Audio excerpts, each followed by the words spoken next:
کا کیا عالم ہوگا، کہیے حضور نے فرمایا مرحبا. حضور نے کیا فرمایا؟ کیا فرمایا؟ کیا فرمایا؟ مرحبا. کائنات کہہ رہی ہے مرحبا یا مصطفیٰ، مرحبا یا مصطفیٰ، مرحبا یا مصطفیٰ، مرحبا یا مصطفیٰ. اور مصطفیٰ فرما رہے ہیں مرحبا یا فاطمہ، مرحبا یا فاطمہ. فرمائے مرحبا میری بیٹی آئی، کشادگی کرو، میری شہزادی کو بٹھاؤ. سیدہ فاطمہ آئی، حضور کے پاس بیٹھی. اماں عائشہ صدیقہ فرماتی ہیں، ام المومنین سیدہ عائشہ صدیقہ حضور کی بیوی پاک رضی اللہ عنہ، آپ فرماتی ہیں کہ ہم نے دیکھا حضور نے بی بی فاطمہ کے کان مبارک میں کچھ کہا، سرگوشی. حضور نے کوئی بات بی بی فاطمہ کے کان مبارک میں رازدارانہ انداز میں فرمائی. کام میں بات جب بھی کی جاتی ہے جب دوسروں سے چھپانی ہو، راز رکھنا، تو رازدارانہ انداز میں بات کی. ام المؤمنین سیدہ عائشہ صدیقہ فرماتی ہیں کہ بی بی فاطمہ رونے لگی، بہت روئی، چشمان کرم سے پاک آنکھوں سے آنسوں کے دھارے بہہ گئے، آپ حزن میں مبتلا ہو گئی اور بہت زیادہ آنسو بہہ گیا. جب حضور نے دیکھا فاطمہ تو بہت رونے لگی، پھر پیار کرتے ہوئے حضور نے پھر آپ کے کان میں کچھ فرمایا، سرگوشی فرمائی، رازدارانہ انداز میں کچھ ارشاد فرمایا. اب بی بی فاطمہ ہنسنے لگی، اب بی بی فاطمہ مسکرانے لگی، خوش ہو گئی. محفل مکمل ہوئی، ازواج پاک بھی اٹھی، بی بی فاطمہ بھی اٹھی، چلنے لگی.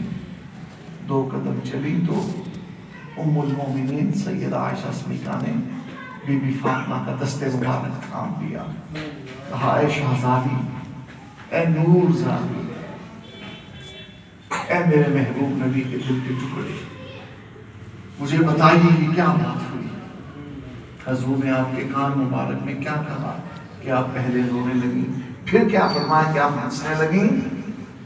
تو سیدہ پاک نے فرمایا نانا میں یہ راز فاش نہیں کروں، یہ حضور کو اور میرا راز ہے، میں یہ نہیں بتاؤں، نہیں بتایا. پھر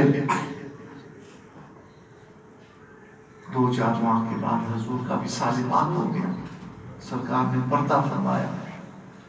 اس کے بعد ام المومنین عائشہ صدیقہ نے بی بی فاطمہ سے کہا اے شہزادی، اے پاک نبی کی پاک بیٹی، اب تو حضور نے پردہ فرما دیا، اب تو بتاؤ وہ راز کی بات کیا تھی، اور تجھ پر جو میرا حق ہے میں اس حق کا واسطہ دے کر کہتی ہوں مجھے بتاؤ وہ حق کیا تھا کہ رشتے میں آپ ان کی امی بنتی ہیں.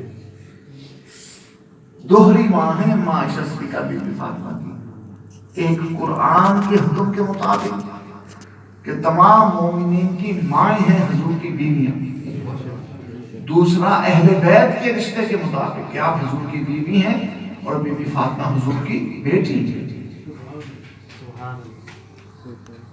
تو اماں عائشہ صدیقہ کا ادب وہی کر سکتا ہے جس کے دل میں بی بی فاطمہ زہرا کے لیے عقیدت ہے. جو سیدہ طیبہ طاہرہ بی بی فاطمہ سے عقیدت نہیں رکھتا وہ اماں عائشہ صدیقہ کی بھی عقیدت سے محروم ہے. یہ بات یاد رکھیے، جن کے دل میں ایمان ہے، ایمان کا نور ہے، وہی صحابہ کا ادب کر سکتے ہیں، وہی اہل بیت کا ادب کر سکتے ہیں، وہی حضور کی بیویوں کا امہات المومنین کا ادب کر سکتے ہیں، وہی حضور کی آل کا ادب کر سکتے ہیں، وہی حضور کے والدین کا ادب کر سکتے ہیں. اور جن کے دلوں میں ایمان نہیں، ان میں سے کوئی صحابہ کا گستاخ ہے، کوئی اہل بیت کا بے ادب ہے، کوئی حضور کے والدین کا گستاخ ہے، کوئی اولیاء کا بے ادب ہے. اس لیے مولا روم نے فرمایا از خدا جوئیم توفیق ادب، بے ادب محروم ماند از لطف رب. فرماتے ہیں ہم تو اللہ سے ہر وقت ادب کی بھیک مانگتے ہیں. از خدا جوئیم توفیق ادب، کہ ہم تو دن رات یہی کہتے ہیں اللہ ہمیں ادب کی توفیق دے، اے اللہ ہمیں ادب کی توفیق دے. کیونکہ جو بے ادب ہے وہ اللہ کے لطف سے، اللہ کے کرم سے محروم. ادب بڑی چیز. حضرت امام اعظم ابو حنیفہ مسجد میں بیٹھے درس ہو رہا ہے، گلی میں بچے کھیل رہے تھے، وہ گیند اچھل کے مسجد میں آ گئے. لوگ بچے ڈر گئے، کوئی ادھر چھپ گیا کوئی ادھر چھپ گیا. امام بیٹھے، حضرت امام اعظم بیٹھے. ان میں سے ایک بڑا دلیل بچہ بنا کے لگا پڑھنے کی کیا بات ہے، میں لے کے آتا ہوں. وہ بے دھڑک اندر داخل ہوا مسجد میں، گیند پکڑا چلا گیا. امام اعظم اس کو دیکھا، مسکرائے، فرمایا اس کی اصل میں خطا ہے، اس کی اصل میں. کسی نے تحقیق کی، پتہ چلا ایسا ہی ہے جیسا امام اعظم نے کہا. مطلب اس نے ادب نہیں کیا. وہ جو اچھی ماؤں کے بچے تھے، نیک باپوں کی اولاد تھے، وہ ڈر گئے. نا نا نا نا، امام اعظم بیٹھے ہیں اندر درس قرآن ہو رہا ہے، ہم کہیں اپنے بچوں کو ادب سکھاؤ. مولانا خادم حسین نصفی کہا کرتے تھے کہ میری امی کہا کرتی تھی کہ حلالیوں کے پاس کوئی سندیں، کوئی سرٹیفکیٹ، کوئی ڈگریاں نہیں ہوتی. ان کی عادتیں، ان کی بول چال، ان کا انداز بتاتا ہے کہ ان کی ماں کیسی ہوگی، ان کا باپ کیسا ہوگا. اور بزرگوں نے فرمایا کہ اپنی سیرت میں، اپنی شخصیت میں وہ جوہر پیدا کر دو کہ تمہیں دیکھ کر لوگ تمہاری ماں کو نیک الفاظ سے یاد کریں، تمہارے باپوں کو نیک الفاظ سے یاد کریں. اللہ تعالیٰ ہمیں وہ عمل عطا کرے کہ دنیا میں بھی، قبر میں بھی، حشر میں بھی ہمارے لیے بھی نیک نامی کا باعث بنے، ہمارے ماں باپ کے لیے بھی باعث بنے. ام المومنین نے فرمایا اے شہزادی، اے بطول پاک، آپ پر جو میرا حق ہے اس حق کا واسطہ میں دیتی ہوں، مجھے بتائیے اس دن حضور نے آپ کے کان مبارک میں کیا کہا، کیا آپ رو پڑی، اور پھر کیا فرمایا کہ آپ مسکرانے لگی. آپ نے فرمایا نعم، ہاں ہاں، اب بتاتی ہوں. میں حضور نے جو پہلی سرگوشی فرمائی، میرے کان میں جو بات فرمائی وہ یہ تھی کہ حضور نے فرمایا فاطمہ، ہر سال جبریل میرے ساتھ قرآن مجید کا دور کرتے ہیں. سبحان اللہ، سبحان اللہ، سبحان اللہ. ہر سال جبرائیل امین میرے ساتھ قرآن مجید کا دور کرتے ہیں. رمضان حافظ بھی آپس میں دور کرتے ہیں، حفاظ. یہ سنت رسول ہے، یہ سنت جبرائیل ہے. تو میں ہر سال جبرائیل میرے ساتھ قرآن مجید کا دور کرتے ہیں، یعنی رمضان میں. اس سال انہوں نے 2 مرتبہ دور کیا. کتنی مرتبہ؟ 2 مرتبہ دور کیا ہے. اس کا مطلب یہ ہے کہ ہم دنیا سے جانے والے، ہمارے وصال کا وقت آ گیا، ہمارے پردہ کرنے کی ساتھ آ گئی.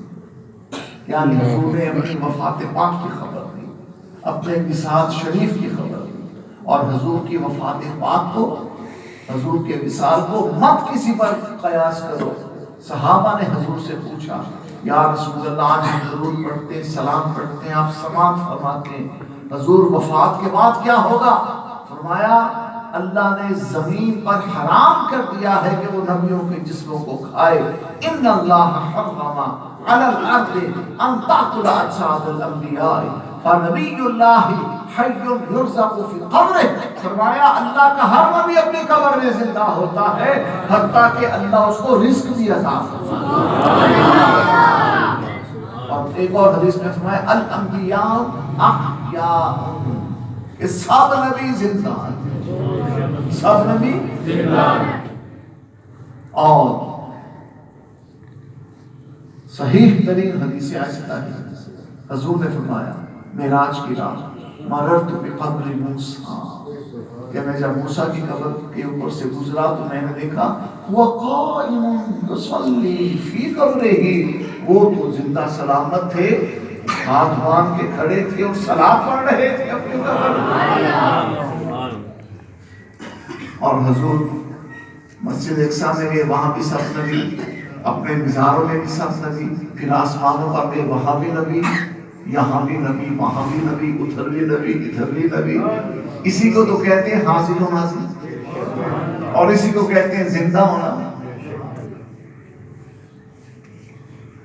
تو یہ عقیدہ وہی عقیدہ ہے جس عقیدے کی ترجمانی اعلیٰ حضرت امام احمد رضا نے یوں کی کہ تو زندہ ہے واللہ، تو زندہ ہے واللہ، بولیے تو زندہ ہے واللہ، تو زندہ ہے واللہ، میرے چشم عالم سے چھپ جانے گا۔ دیکھو کسی کے ماں باپ دنیا سے چلے گئے ہو، وفات ہو چکی ہو، تو کوئی ایسے بھی دھڑک انداز میں کہہ دے تو آڑے کچھ مار گئے نہیں، مجھے سچ بتانا دل پہ آ گیا، سننے والے کو اچھا لگے گا یا برا لگے گا؟ کوئی مجھے کہے کہ تیرا ابا مار گیا، میں نے تو مارتے دیکھ رہے پچھلے برن میرا ابا کیوں مر گیا؟ حالانکہ میرے بچ کو قبر نہیں تھی۔ تیرے میرے باپ کو کہے کہ وہ مر گیا، ہمیں گوارا نہیں ہے، ہم کہتے ہیں ہاں ان کی وفات ہو گئی، ہاں وہ دنیا سے چل بسے، ہاں ان کی رحلت ہو گئی، ہاں وہ جنت میں، ہم ایسے روز بولیں گے نا بعد۔ اگر تیرے میرے باپ کے لیے کوئی مر گیا لفظ بولے تو ہمیں گوارا نہیں، تو رسول پاک کے لیے کوئی لفظ بکے تو یہ گوارا ہو سکتا ہے؟ کیونکہ وہ عربی مطلب سے ماتا ہے، بھائی تیری اوقات اتنی ہے کہ تو عربی کی گہرائی کو پہنچ سکے۔